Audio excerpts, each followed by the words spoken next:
Salut, ça va? Eh bien, bienvenue dans cette nouvelle vidéo. Aujourd'hui, je vais faire un truc un petit peu différent parce que je vais vous expliquer comment j'ai créé mon premier jeu vidéo et ça, sans savoir programmer. Alors, comment ça a commencé? Alors, par hasard, j'avais vu sur internet une vidéo de la chaîne YouTube Akanir qui justement racontait comment il s'était fait le challenge de créer un jeu vidéo en une semaine. Et ça sans savoir programmer. Du coup, je me suis dit, bim, je vais faire la même chose. Et donc, pendant plusieurs mois, je voulais le faire. Et à chaque fois, je me disais, oh, j'ai pas le temps, il faut que je fasse ci, ça. Finalement, un lundi matin, je me suis dit, cette fois, c'est bon, je fais le jeu vidéo en une semaine.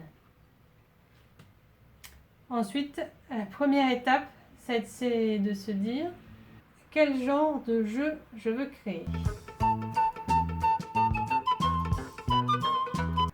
Moi, les jeux vidéo que j'adore, auxquels je jouais quand j'étais petite, c'était les jeux de point and click, un peu mystère, aventure, comme les Chevaliers de Baphomet ou les Indiana Jones ou les Monkey Island. Mais le problème, c'est que pour moi, ce genre de jeu, ça avait toute une longue histoire avec énormément de décors, énormément de choses à faire, donc ça me semblait impossible à créer. Je télécharge, je regarde sur mon téléphone quel genre de jeu il y a, et je trouve les jeux Rusty Lake, qui eux ont un concept où ils ont des décors assez simples, souvent enfermés dans une pièce, où on peut passer d'un côté à l'autre de la pièce pour trouver des indices. Et il y a un mystère à résoudre, mais en même temps, il n'y a pas trop de décors et d'éléments. Du coup, je décide de partir sur ce truc. Mais la première chose à faire, c'était d'avoir toute l'histoire de prête, pour savoir si j'arrivais à faire des énigmes correctes. Et à l'époque, j'avais fait déjà plein de petits dessins sur la culture japonaise que j'avais partagé sur Instagram. Donc je me suis dit, tiens, je vais partir un peu de la culture japonaise ou de mes petits dessins. Mais du coup, petit à petit, j'ai fait mon scénario, j'ai fait des graphiques pour savoir quoi trouver, quand, comment, et par quelles circonstances, et comment combiner les choses ensemble. Du coup, le lundi après-midi, j'avais à peu près toute mon histoire, mon scénario. Et c'est là qu'il y a eu la deuxième étape importante, c'est savoir quel logiciel je peux utiliser pour créer un jeu vidéo.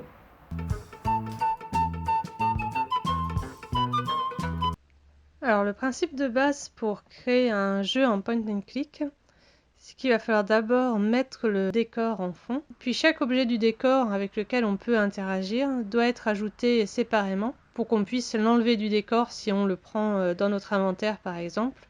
Et ensuite, la difficulté, ça va être de créer toutes les interactions possibles. Donc par exemple, une porte, si on va essayer de cliquer la première fois, ça va afficher c'est fermé. Et si on utilise une clé de notre inventaire, par exemple, dire ça fait que la porte s'ouvre. Du coup, je me suis mis à chercher un logiciel qui permette de faire ça sans utiliser trop de programmation.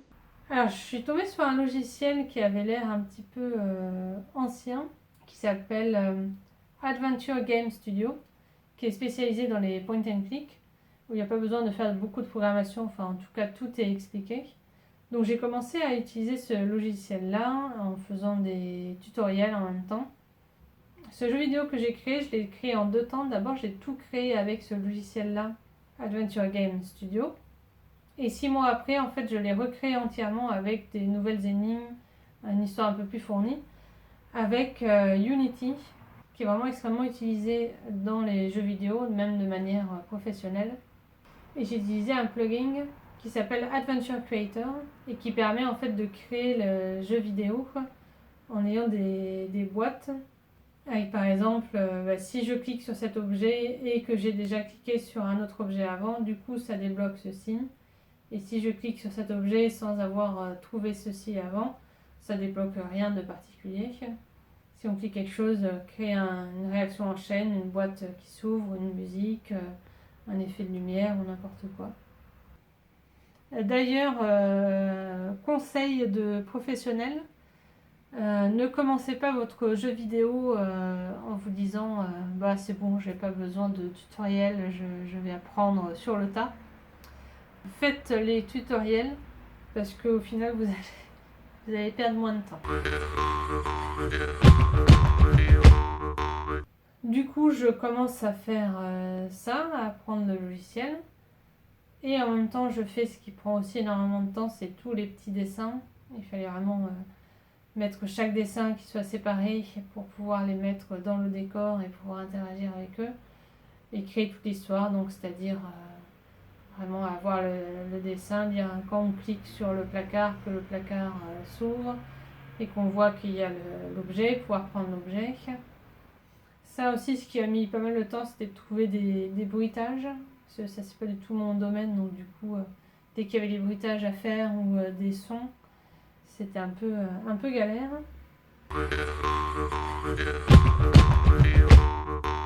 Au bout d'une semaine, vendredi soir, je fais tester mon jeu à une première personne.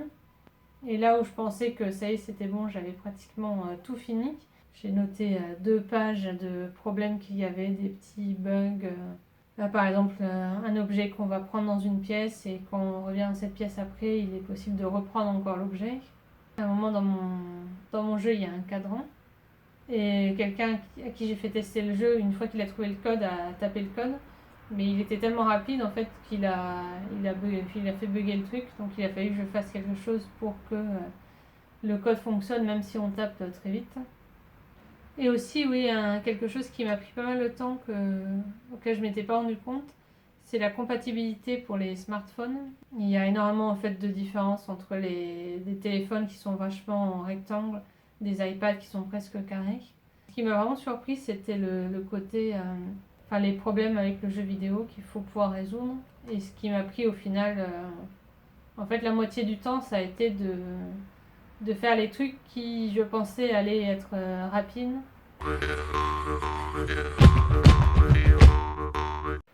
Et finalement, du coup, j'ai ce jeu vidéo qui s'appelle Telu Telu Bozu. Telu Telu Bozu, c'est un talisman japonais qui sert à faire venir le beau temps et éloigner la pluie.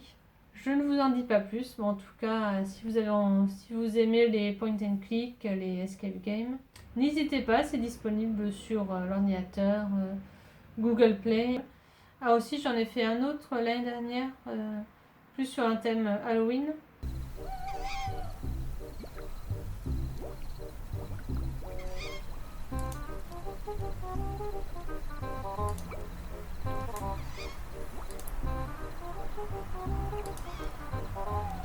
Dites-moi ce que vous en pensez, si vous pensez que je devrais faire d'autres jeux. Mais dans tous les cas, je vous mets tous les liens en description. Si vous avez des projets de jeux vidéo, écoutez, moi j'ai envie de jouer à vos jeux. En tout cas, je vous remercie d'avoir regardé cette nouvelle vidéo. Et je vous dis passez une bonne journée.